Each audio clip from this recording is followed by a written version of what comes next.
Hi అండి, అందరికీ నమస్తే. Welcome to my channel Pavani Botla. ఈరోజైతే ఈ వీడియోలో తయారు చేసుకుందాం క్యారెట్ పోహా. ఓకేనా అండి. నేనైతే కనుక పోహానైతే ఇలా తయారు చేస్తాను మా ఇంట్లో. మీకు కూడా నచ్చితే కనుక ఒకసారి ట్రై చేసి చూడండి. ఒకసారి మరి ఎలా తయారు చేస్తామో చూద్దామా. దీంట్లో నేను స్పెషల్గా వేస్తున్నాను క్యారెట్. ఓకేనా అండి. ఈ క్యారెట్ని తురిమి వేస్తాం. ఎలా చేస్తానో చూద్దాం. ఓకేనా అండి. దీనికి కావాల్సిన పదార్థాలు ఇవి. ఓకేనా అండి. ఇప్పుడు ముందుగా పోహా తీసుకోండి. వీటిని ఒక 2 సార్లు కడుక్కుంటే సరిపోతుంది. అంతకంటే ఎక్కువ కడితే కనుక చాలా మెత్తబడిపోతాయి. ఒక 2 సార్లు కడిగేసుకుంటే సరిపోతుంది. వీటిని మా దగ్గర అయితే అకోలా అటుకులు అంటామండి. ఓకేనా అండి. ఈ అటుకుల్ని బాగా కడిగేసుకోవాలి. కడిగేసుకొని వాటర్ అన్నీ వంపేసి జాలి దాంట్లో వేసేసుకోవాలి.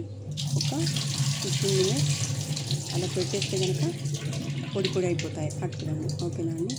ఇలా ఒక 2 సార్లు కడుక్కోండి. ఇవి కాకుండా వేరే అటుకులు కూడా దొరుకుతాయండి. వాటిని దొడ్డటుకులు అంటారు. అవి ఒక హాఫ్ అన్ అవర్ పాటు నానబెట్టాలి. ఓకేనా అండి. ఆ అటుకులతో కూడా సేమ్ ఇలానే చేసుకుంటే అవి ఇంకా వీటికనే చాలా చాలా టేస్టీగా ఉంటాయి. మీకు ఈ వీడియో నచ్చితే కనుక ఆ పోహాతో కూడా తయారు చేయాలి అంటే కనుక నా కామెంట్లో పెట్టండి. నేను తప్పకుండా అవి కూడా తయారు చేసి చూపిస్తాను. ఓకేనా అండి. ఇలా కడుక్కొని పెట్టేసుకోండి. చూడండి, నేనైతే కనుక క్యారెట్ తురుము పెట్టుకున్నాను. అలాగే పచ్చి బఠానీ, తర్వాత వెల్లుల్లి, అటుకులు నానబెట్టుకున్నామండి. మిరపకాయలు, ఉల్లిగడ్డలు, అలాగే కొత్తిమీర, మెంతి, కరివేపాకు. ఓకేనా అండి. ముందుగా కడాయి పెట్టేసుకోండి. అటుకులు అనేవి కాస్త పెద్ద కడాయిలో వేస్తే కనుక చాలా టేస్టీ వస్తాయి. ఎందుకంటే దానికి ఎక్కువ స్పేస్ ఉంటేనే అటుకుల్ని మనం మంచిగా కలపొచ్చు. మంచిగా వేగిపోతుంది పోపు అంతా. మనము వేసే పోపుతోనే అటుకులు టేస్టీగా ఉంటాయి. ఓకేనా అండి. అందరికీ చేయొచ్చు అటుకులు, కాకపోతే చేయడంలోనే కాస్త చేంజెస్ ఉంటాయి. ఓకేనా అండి. ఇలా ఇదైతే ఇనుప కడాయి అండి. దీంట్లో మనం ఈజీగా తయారు చేయొచ్చు. మనం బండ్ల పైన బయట తీసుకుంటాం కదా నచ్చులు, అవి ఎంత టేస్టీగా అనిపిస్తాయి మనకు. సేమ్ ఆ టేస్టీతోనే ఉంటాయి ఇవి కూడా. మీరు ఇలా ట్రై చేస్తే కనుక. ఓకేనా అండి. ముందుగా కడాయి పెట్టుకొని దాంట్లో ఆయిల్ వేసుకున్నాను. ఆ తర్వాత జీలకర్ర వేసాను. తర్వాత మిరపకాయలు వేసాను. మిరపకాయలు కాస్త వేగాక మనం ఏదైతే దంచి పెట్టుకున్నామో అల్లం కాదండి, వెల్లుల్లి బాగా దంచేసి దీంట్లో వేసేసుకోండి. అవి వేగాకనే ఆనియన్స్ వేసుకోవాలి. ఎందుకంటే కనుక ఆ వెల్లుల్లి, మిర్చి అనేవి ఆనియన్స్ ముందే వేస్తే కనుక తొందరగా వేగవు. కాబట్టి ఫస్ట్ మిరపకాయలు, ఆ తర్వాత వెల్లుల్లి వేగాక ఆనియన్స్ వేసుకోండి. ఓకే. ఇవి కాస్త వేగాక సరిపడా ఉప్పు వేసుకోండి. నేనైతే నలుగురి కోసం ఈ పోహా తయారు చేస్తున్నాను. ఓకేనా అండి. 2 స్పూన్ల ఉప్పు వేసాను. ఇవి బాగా వేగాక చూడండి, ఇవి బఠానీలు, పచ్చి బఠానీలు. ఇవి ఫ్రిడ్జ్లో స్టోర్ చేశాను అనమాట నేను. ఇవి ఎప్పుడంటే అప్పుడు దొరకవు కదండి. ఓకే. ఎప్పుడైతే దొరుకుతాయో ఆ టైంలో తీసుకొని వాటన్నింటిని ఒలిచి పెట్టేసుకొని డీప్లో పెట్టుకుంటే ఒక బాక్స్లో పెట్టుకొని 1 ఇయర్ పాటు నిల్వ ఉంటాయండి. నేనైతే అలానే చేస్తాను. చూడండి, కావాల్సినప్పుడు అవి తీసుకొని వాటర్లో నానేస్తే ఐస్ అంతా కరిగిపోయి చాలా బాగుంటాయి. చూడండి, మనం ఆయిల్లో వేయగానే ఇంత ఉబ్బిపోయాయి. ఓకే అండి. ఇది కాస్త వేగాక కరివేపాకు వేసుకోండి. ఇది కూడా బాగా ఒకదాని వెంట ఒకటి వేసుకుంటూ కాస్త వేగనివ్వాలి. చూడండి, తర్వాత ఇప్పుడు క్యారెట్ తురుము వేసాం. ఇలా క్యారెట్ తురుము వేసేసి బాగా వేయించుకోండి. ఒక్కొక్కటి వేసుకుంటూ బాగా వేయించుకోవాలి.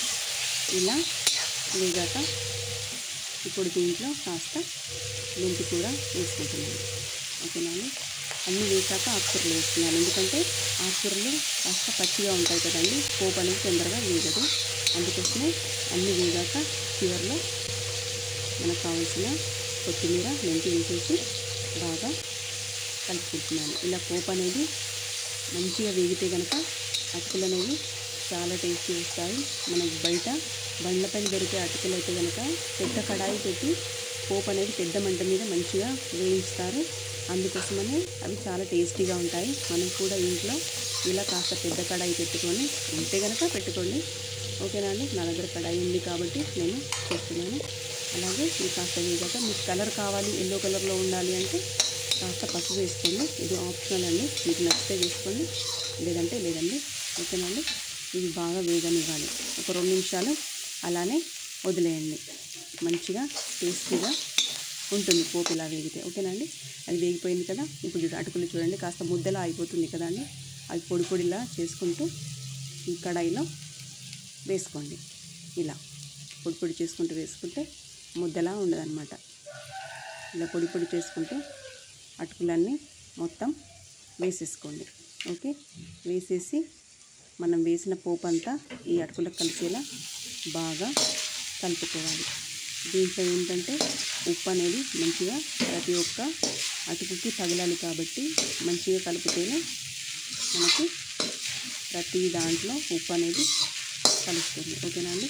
ఈ పోపు అంతా మంచిగా కలిసేలా బాగా కలుపుకోవాలి. కాస్త మంటని హై ఫ్లేమ్లో పెట్టుకొని కలుపుకోండి.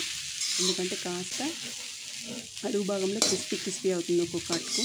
అలా క్రిస్పీ అయితే మనము తినేటప్పుడు ఒక్కొక్కటి క్రిస్పీ వస్తే చాలా టేస్టీగా ఉంటుంది. ఓకేనా అండి. ఇలా బాగా కలుపుకోవాలి.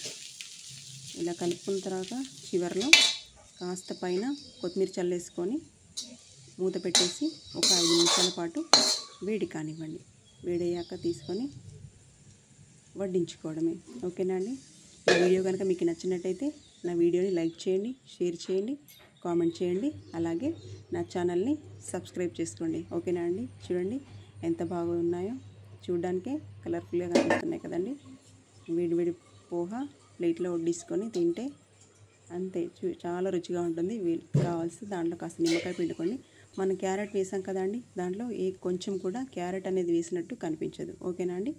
Thank you for watching.